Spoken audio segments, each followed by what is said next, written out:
Hello students, ideal education point online education में आपका स्वागत है। 10th इंग्लिश मीडियम चैप्टर 6 का नाम है केमिकल रिएक्शन एंड कैटलाइस्ट। इस चैप्टर में हम type of chemical reactions, physical changes, chemical changes and catalyst और इसके टाइप्स वगैरह के स्टडी करेंगे। इसलिए बड़ा चैप्टर नहीं है, छोटा चैप्टर है।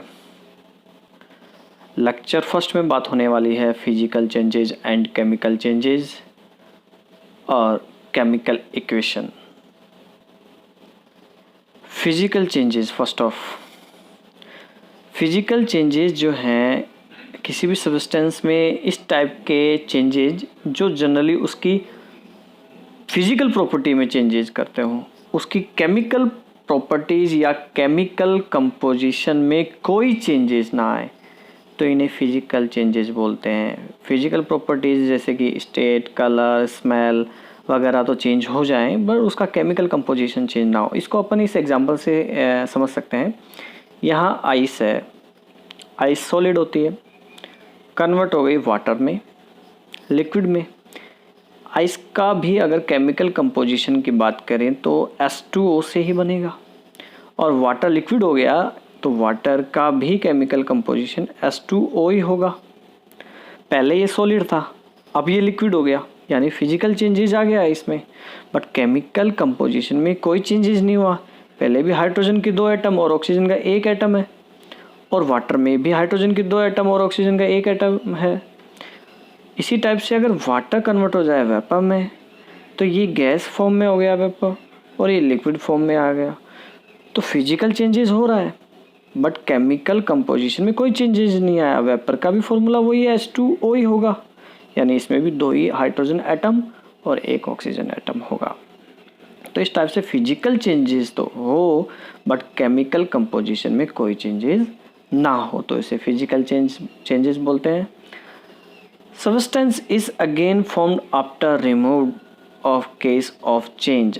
हमने जो भी चेंज करने के लिए जो भी फोर्स, जो भी केस अप्लाई किया है वो उसको रिमूव कर दें तो सब्सटेंस वापस से पहले वाली पोजीशन में आ जाएगा। आइस है, ठीक है, वाटर में कन्वर्ट हो गई क्योंकि थोड़ा सा हीट करेंगे, थोड़ी सी हीट देंगे तो वो वाटर में कन्वर्ट हो जाएगा। अब अगर हीट को हटा लें तो टेम्परेचर वापस से डाउन हो जाएगा और वो वाटर वापस कन्वर्ट हो जाएगा किस में? आइस में। तो सब्सटेंस पहले वाले कंडीशन में आ जाता है, पहले वाली स्टेट जो है उसमें आ जाता है। फॉर एग्जांपल जैसे गोल्ड है, गोल्ड को हीट करेंगे, सॉलिड है वो, अभी हीट होने पर वो पिघलेगा, मेल्ट हो जाएगा, ठंडा होने पर वापस वो सॉलिड हो जाएगा। चेंजेस इज़ अनस्टेबल, ये अनस्टेबल है, मतलब परमानेंटली नहीं होते, ये कुछ समय के लिए इनके चेंजेस होते हैं और वापस पहले वाली स्टेट में वापस आ जाते हैं, इसलिए अनस्टेबल है ये सब। No new substance are formed, कोई भी नया सब्सटेंस नहीं बनता है फिजिकल चेंजेस में।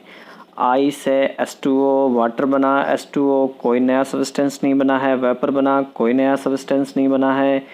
गोल्ड है, मेल्ट हो गया, मेल्ट होने के बाद में भी वो गोल्ड है, ऐसा तो नहीं कि वो आयरन हो गया हो, नहीं, अभी भी वो गोल्ड है। इसलिए कोई नया सब्सटेंस फॉर्म नहीं होता है फिजिकल चेंजेस में। नेक्स्ट है केमिकल चेंजेस, जस्ट इसका अपोजिट है। केमिकल चेंजेस में क्या होता है कि केमिकल प्रॉपर्टीज़ या केमिकल कंपोजिशन में चेंजेस हो जाता है।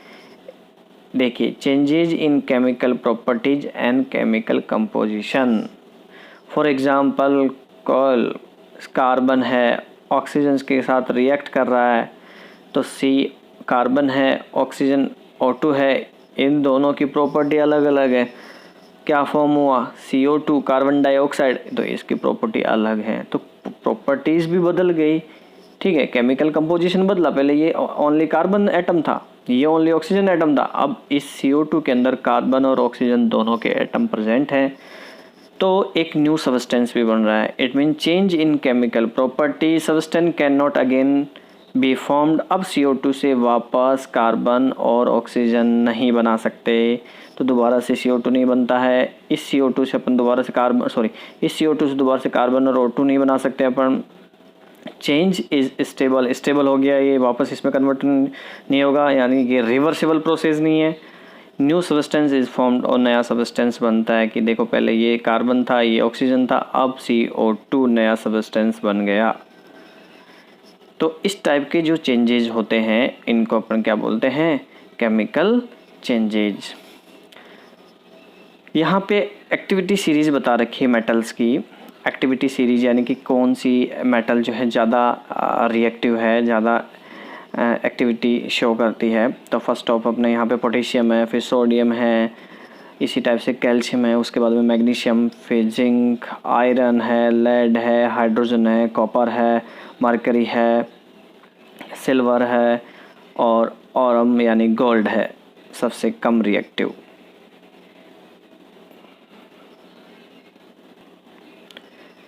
नेक्स्ट है chemical equation. Chemical equation, the substances are represented by molecular formula and symbols. Molecular formula and symbols in a chemical reaction, this is called chemical equation. कोई भी chemical reaction हो रही है उसमें जो रिएक्टेंट, जो प्रोडक्ट बन रहे हैं, जो रिएक्टेंट हैं, उनको उनके मोलिकुलर फॉर्मूला या सिंबल्स में रिप्रेजेंट करें। तो रिप्रेजेंट करने के बाद जो इक्वेशन बनती है उसे हम केमिकल इक्वेशन बोलते हैं। यहाँ पे आप देख सकते हो कार्बन है, ऑक्सीजन के साथ रिएक्ट कर रहा है, कार्बन डाइऑक्साइड फॉर्म हो रहा है। तो इस कार्बन का सिंबल क्या है, C है, ऑक्सीजन का सिंबल क्या है, O है। अब इसमें 2 ऑक्सीजन एटम काम आ रहे हैं तो इस वजह से यहाँ पे O2 एक मॉलिक्यूल हो गया इसका, ऑक्सीजन का O2, और बन क्या रहा है कार्बन डाइऑक्साइड, जिसका सिंबल्स क्या है, जिसका मोलिकुलर फॉर्मूला होता है CO2।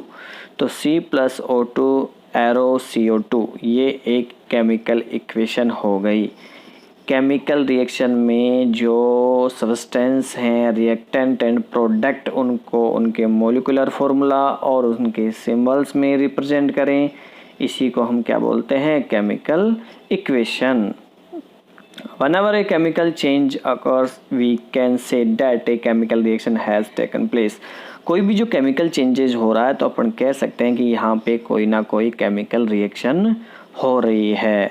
For example rusting of iron, iron पे जो जंग लगती है वो केमिकल रिएक्शन का एग्जांपल है। Thank you. नेक्स्ट टॉपिक में अपन बात करेंगे एडिशन रिएक्शन, यानी कि टाइप्स ऑफ रिएक्शंस की बात होगी। यहाँ पे एडिशन है, डिस्प्लेसमेंट है, डबल डिस्प्लेसमेंट है, स्लो, फास्ट, ऑक्सीडेशन, रिडक्शन, कई टाइप के रिएक्शंस है, उनकी बात करेंगे। धन्यवाद।